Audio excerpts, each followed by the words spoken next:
2012 Silverado here, 6.2 four-wheel drive variety. Doing some ball joints today. These upper control arms and ball joints aren't serviceable according to GM, so we just bought the new ones here. And they're Moog problem solver parts, so that's good stuff. The flatter part of the arm here is towards the back of the vehicle, and then the curved part is towards the front, so this would be the driver's side. But if you forget, they put a little stamp on here, LH and RH for left hand and right hand. Right hand's obviously passenger and left hand driver, so Moog's pretty good stuff.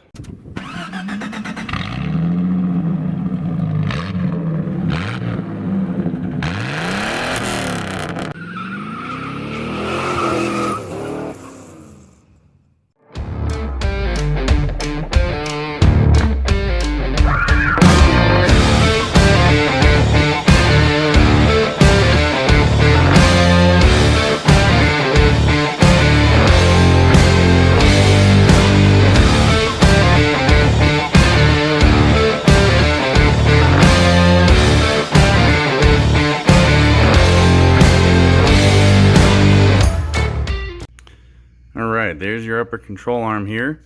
This ball joint's the one that's bad. We could probably drill it out and make it work, but the arm's only $70 or so, so just replace on her a little bit. Plus, then you get the new bushings probably cracked and stuff, but we'll inspect on those real good when we get it removed. And here's my thought.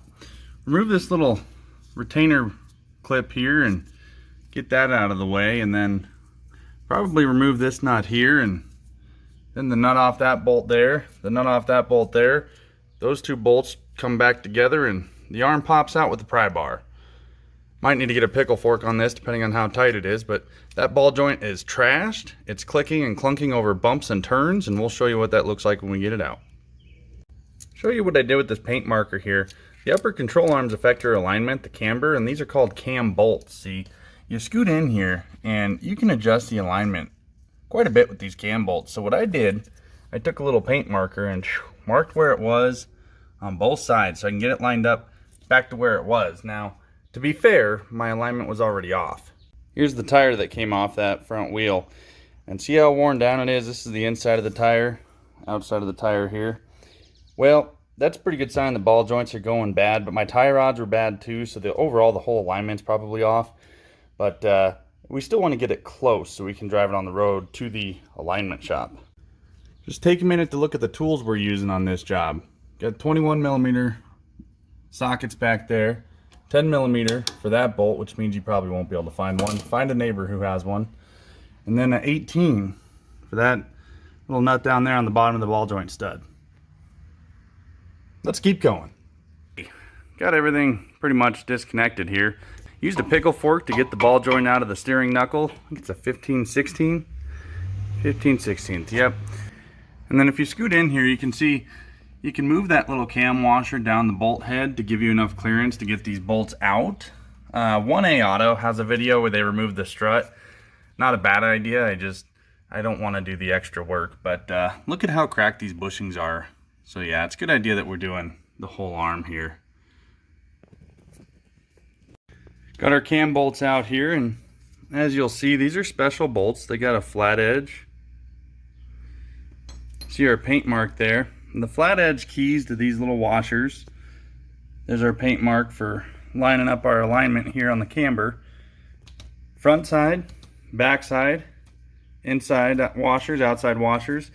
I kept them all together like that, and I'm going to clean up these bolts and the inside of these holes real good so that it slides together easier.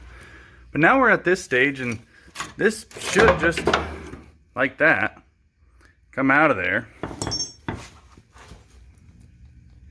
So I'm going to tell you guys, ball joints are not supposed to move like that. Trashed.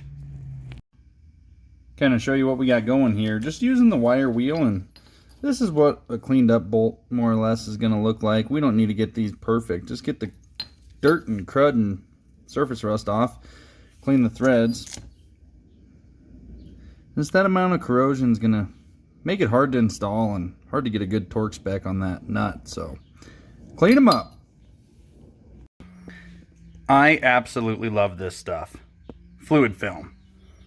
Look what it says. Protects all metals. And it's a superior lubricant. You just get some on there like that.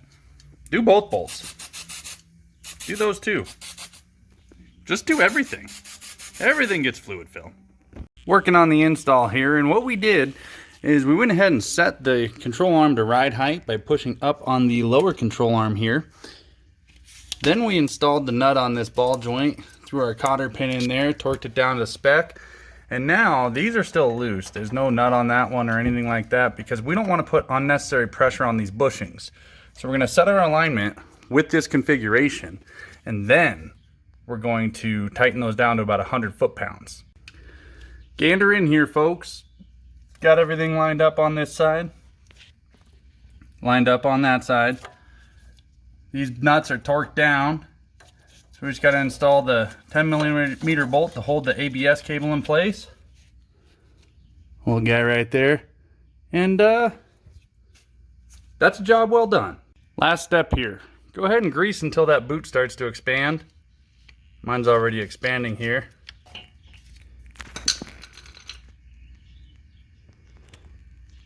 And what kind of grease do I use?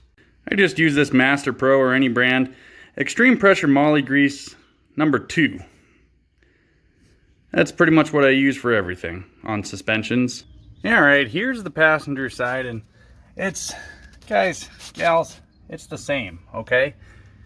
I'm not going to show this to you.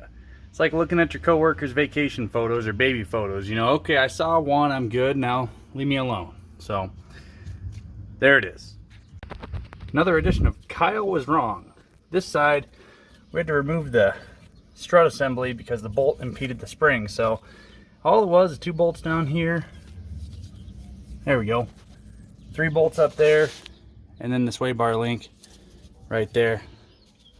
But somehow that happened. How does that happen taking a strut assembly out? So the other side only took about 45 minutes. This side took about an hour because of that there. But we got everything torqued down, greased up. Alignment is more or less about where we want it. My mark almost came off there, but I think that's pretty good. So we're gonna throw the tire back on here and give her a little road test. Okay, just got back from the road test and everything turned out pretty good. Now before you guys yell at me, we here at Nice Guys Garage and Speed Shop do recommend replacing the upper and lower ball joints at the same time. I didn't do that because 2 reasons. One, I didn't have enough money. But really, when I do the lowers, I'm going to have to take the whole hub assembly out. So I'm going to do the wheel bearing, the CV axles, the lower control arm or the lower ball joint, the bushings in that lower control arm, and probably even some new shocks and struts at that point. So stay tuned for that video. Thanks for watching.